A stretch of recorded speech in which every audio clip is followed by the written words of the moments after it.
Hello, hello, shout it out. Guys, meron lang akong comment lang siya. Kasi merong nag-viral na mga kabayan dito. Dalawang kabayan sa Middle East.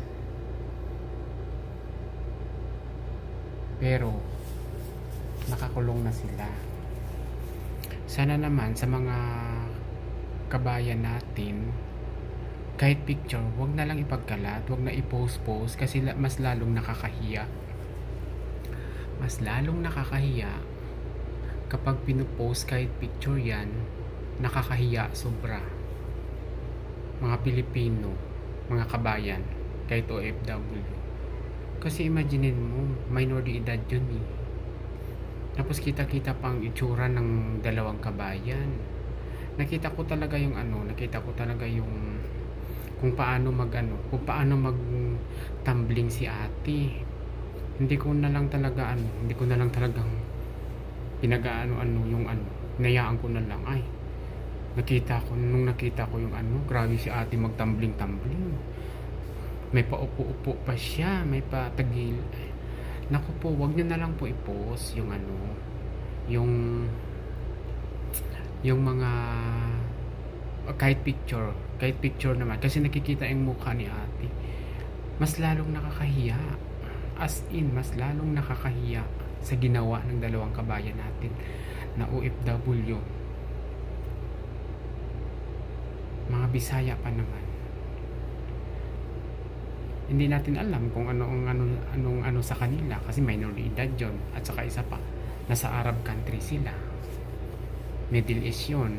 Alam nila yan. Bago ka palang pumunta ng Middle East, alam mo na yung mga kalakaran dapat dito. At alam mo dapat kung ano yung mga mali, mga bawal at saka hindi bawal. Ngayon, dahil sa nag-viral, nakakahiya talaga sobra. Ano na nga eh, nakakahiya na nga yung gobyerno natin dahil sa ewan. Tapos dadagdagan pa ng mga OFW kung ano-ano na lang ang pinagagawa ng mga gumagawa ng kabalbalan kung may iniisip ba nila yung mga nangyayari sa nag-abroad tayo para hello, nag-abroad tayo para sa pamilya, para sa ikauunlad at lalong-lalo para sa ekonomiya ng Pilipinas. Hindi lang sa ekonomiya ng Pilipinas, para sa gobyerno natin. Yun. Nag-aantayan sa gobyerno natin, nag-aantayan sila kasi lalo na ngayon bagsak na ang Pilipinas sa ekonomiya. Ang tumatakbo na lang yata remittance sa mga OFW.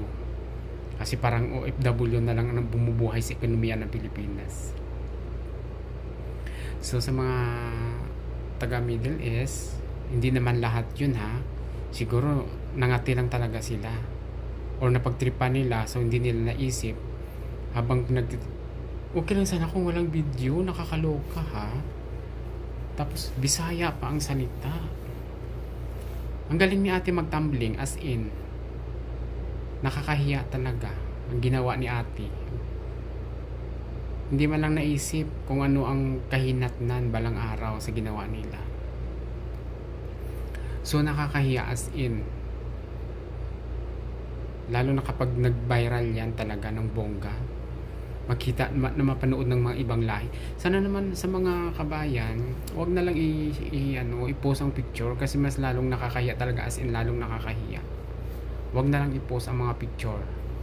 Kung ano-ano man yan. Marami kang makikita talaga, lalong pinupost ang mga kahit picture talaga yan, wag na lang i-post kasi nakakahiya. Nakakahiya yung dalawang kabayan na nag-viral dito, minor de edad. Nagpabimbang. Kaloka, di ba? Ay nako. Nakaka-stress. Hindi maganda. Damay-damay na. O siya, yan lang. Thank you. Please share and subscribe. Bye. See you soon again.